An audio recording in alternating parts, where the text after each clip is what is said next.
This is Christina Anderson Beecher, and I'd like to read to you my translations of Marie Lundquist.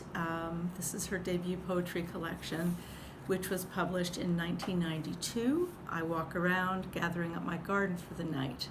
And my translations will be published in the fall of 2020 with Bitter Oleander Press in a bilingual edition. So first, just a few things about Marie. She has now written 11 books of prose, essays, poetry. She worked for many years as a librarian, as a translator. She's taught creative writing. She's written plays for the radio, and she's been a critic of photography exhibits. So a fairly wide-ranging body of work. Her poems can be distinguished by their use of language, the precision and the somewhat jarring words that she chooses. Her images are very keen. She employs what seems to be parable and narrative, but then she really subverts them and turns it all on its head. And she deals in this particular book a lot with themes of loss and betrayal and love and personal agency. It's a really beautiful, beautiful book. So I guess just the other thing to point out is that they all look, maybe you can't see, like prose poems on a page. So they are blocks of text, and they none of them have any titles. So I'll read first in English and then in Swedish. I waited a whole winter for someone taller than me to bend down over me and whisper something in confidence. A father maybe, or a horse looking for sugar. Väntade en hel vinter på att någon som var längre än jag skulle böja sig ner över mig och viska något i förtroende. En far kanske, eller en häst som letar efter socker. You sleep 5 floors above the street, where the town ends and the snow begins. Your son sleeps by your right side.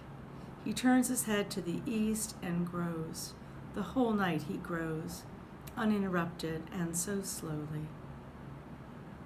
Du sover 5 trappor ovanför gatan. Där stan slutar och snön börjar. På den högra sidan sover din son.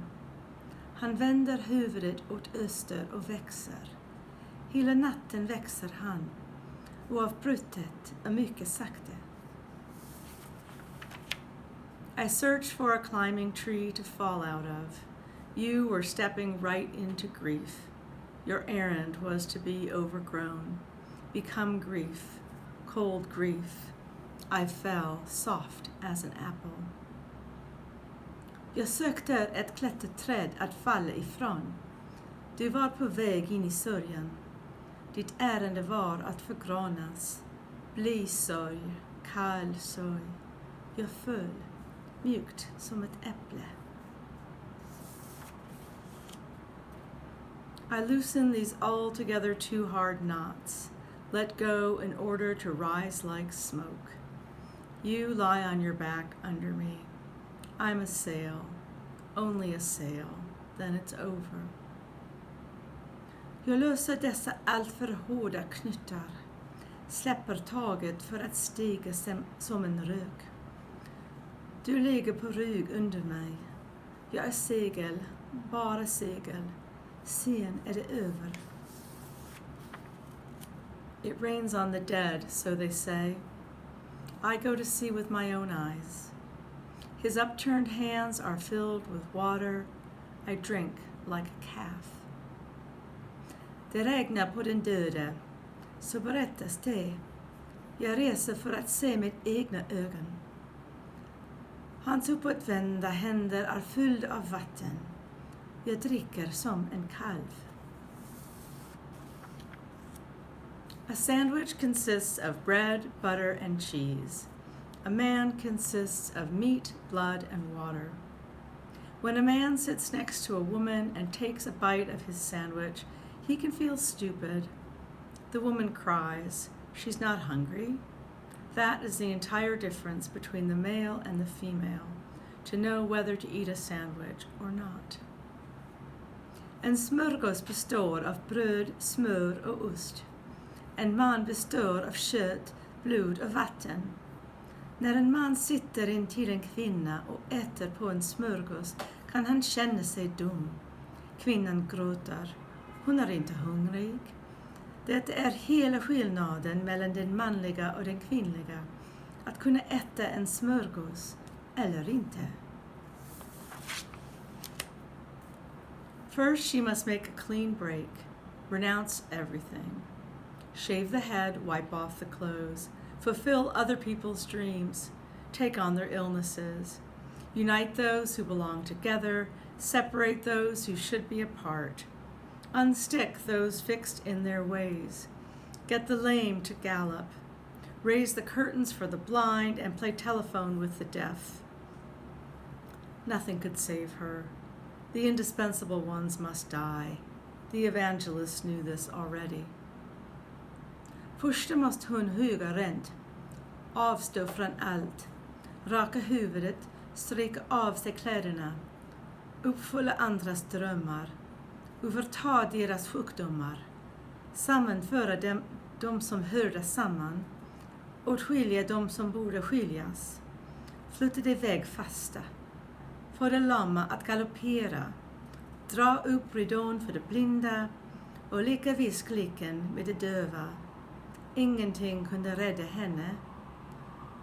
Den oumbärliga måste dö. Det visste redan evangelisterna. He who doesn't want to live lies outstretched on the tracks. Quickly and gently he's lifted up and laid down on the platform. His 4 benefactors stand around him with bowed heads. Together they look like a fairy tale rose hedge. The weak one glows with a pulsing flame. They turn their eyes so as not to be blinded. Han som inte vill leva ligger utsträckt på spåret. Snabbt och värligt blir han upplyft och nedlagd på perrongen. Hans före välgörare står runt omkring honom med bödiga huvuden. Tillsammans liknar de en sagans rosenhäck. De svaga lyser med en flämtande låga. De vänder bort sina ögon för att inte bländas. And this will be the last poem.